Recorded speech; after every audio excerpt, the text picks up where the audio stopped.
वरसी साहब, बजाय इसके कि हमारी तरजीहात ये हों कि हमने दहशत गर्दी का खात्मा कैसे करना है, हमने जो कल कौमी सलामती कमेटी का इजलास हुआ, कुछ पैरामीटर्स बताए गए होंगे ना अस्कर क़यादत की तरफ से कि भाई अब हमने इन पर चलकर आके काम करना है।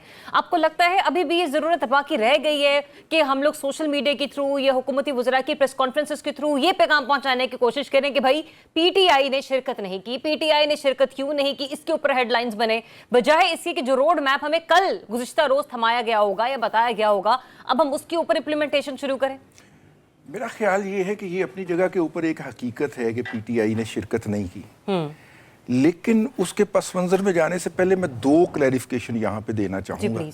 एक तो ये कि मोहसिन नकवी साहब शदीद बीमार हैं और वो बैरून मुल्क गल्फ के एक मुल्क में ज़ेरे इलाज हैं, हॉस्पिटलाइज हैं, तो इसलिए थोड़ी सी स्पेकुलेशन में कर लें यार, हम हमारे कुलीग ही हैं, ह्यूमन बीइंग हैं। ठीक है, वज़ारत दाखिला का जो कहा जा रहा है कि वो क्यों नहीं आए, तो मैंने कहा कि चूंकि मेरे इल्म में है तो दुआ कीजिएगा कि अल्लाह ताला उनको शिफा दे।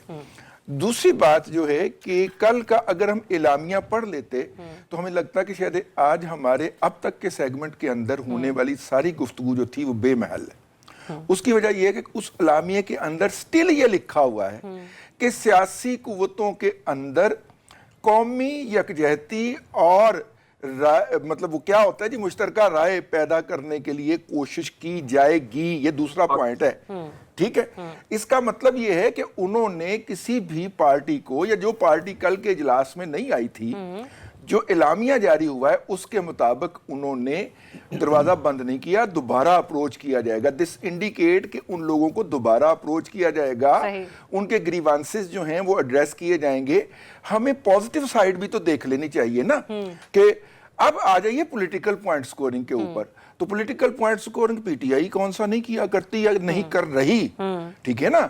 आज जो है वो हसन नवाज साहब का एक महकमाना नोटिफिकेशन जारी हुआ है और उन्होंने पूरा सोशल मीडिया अपने सर पे उठाया हुआ है, तो उनको मौका मिला पॉइंट स्कोरिंग करने का, वो कर रहे हैं। तो भाई उनको मौका दिया आपने पॉइंट स्कोरिंग करने का। आखिरी बात वो ये है कि हमें देखना चाहिए कि PTI की मुलाकात नहीं हुई अगर उस इजलास में जाने की, तो इसका मतलब है कि इजलास में ना जाने का फैसला उसके अंदर बानी PTI शरीक नहीं थे।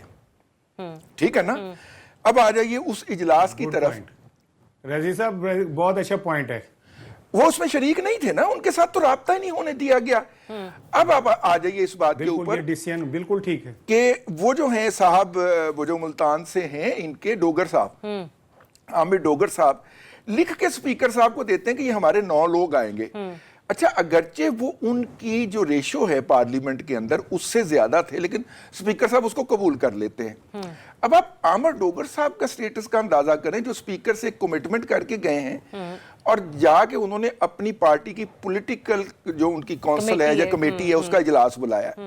उस इजलास के अंदर इजलास में जाने वालों का जो केस प्लीड कर रहे थे वो 6 लोग थे और इजलास में ना जाने का जो केस प्लीड कर रहे थे वो 21 लोग थे।